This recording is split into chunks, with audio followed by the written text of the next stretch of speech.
Sa matatag na kampanya laban sa kriminalidad, isinagawa ang Hot Pursuit Operation kung saan matagumpay na naaresto ng Candon PNP ang isang suspect na sangkot sa insidente ng carnapping na naganap sa lungsod ng Candon noong Mayo 22, 2026. Ang operasyon ay pinangunahan ng Candon City Police Station katuwang ang iba pang unit ng pulisya. Kinilala ang suspect na si alias Jake, 27 anyos at residente ng Irisan, Baguio City. Ayon sa pulisya, naging mabilis ang pagkilala at pagtugon sa suspect dahil sa masusing follow-up investigation, tuloy-tuloy na intelligence build-up at maigting na koordinasyon ng iba't ibang unit ng kapulisan. Pinuri naman ni Police Colonel Agosto M. Asuncion, Provincial Director ng Ilocos Sur Police Provincial Office, ang operating units dahil sa kanilang mabilis na aksyon, disiplina at mahusay na pagtutulungan upang agad na maresolba ang kaso. Ayon sa Ilocos Sur PPO, ang matagumpay na operasyon ay patunay ng epektibong pagpapatupad ng Enhanced Alerto Framework ni Police Brigadier General Jovencio S. Badua Jr.,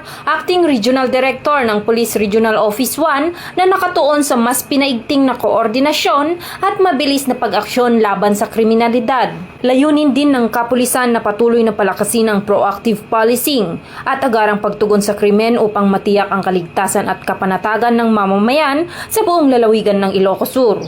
Mula dito sa Ilocos Region, ako ang iyong PNN Correspondent, Patrolwoman Nikki Lyra Barbero, alagad ng batas, tagataguyod ng balitang pulis. At ito ang bagong PNP para sa bagong Pilipinas, serbisyong mabilis, tapat at nararamdaman.